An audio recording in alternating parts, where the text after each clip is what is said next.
Hey guys, it's Dani'i and welcome to another video, and I'm here with updates on the Atlantic. We have a new tropical disturbance now located over South Carolina. But before I go into details, please take a second or two to tap that subscribe button if you haven't, as well as the notification bell so you know every time when I post a new video. And you can also share to make persons out there know what is taking place and to help the channel grow. And you can also follow my weather account on Instagram at weathergirldani2. Okay, so Invest 97L currently has a low 10% chance of formation through the next 5 days and 48 hours. And this is due to its proximity to land as well as the cooler waters that it will come into contact with soon. And it is also moving quite quickly.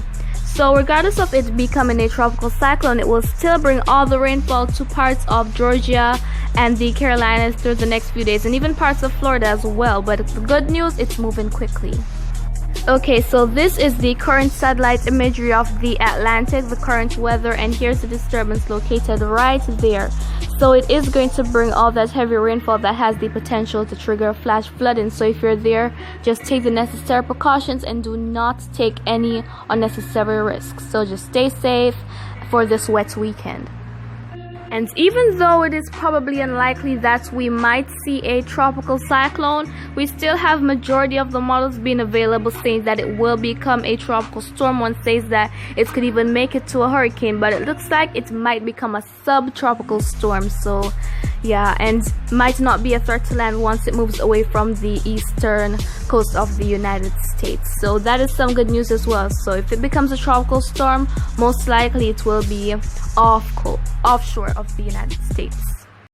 Okay, so here is the map of the Atlantic, the map depicting the temperatures in different areas, and the disturbance is located somewhere around here. So if it remains in this area where the ocean waters are warm enough to support some tropical cyclone formation, we could see a tropical cyclone because it is not in an environment that is hostile when it is going to move off of the coast of the United States. So the Sahara dust mostly affecting parts of the central Atlantic going into the Caribbean. So that is where the Sahara dust is, and then the wind shear might lessen. But still, we have to just get the updates on this system. We don't know if any of that is going to take place. It is likely, but the formation chance has decreased to 10% from 20%, so we don't know if we will still see a tropical cyclone. We just have to wait and see.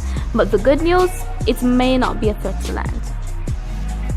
Okay, so guys, if you found this video pretty informative, please smash that like button, and remember to always be weather-wise, and I will keep giving updates on the tropics.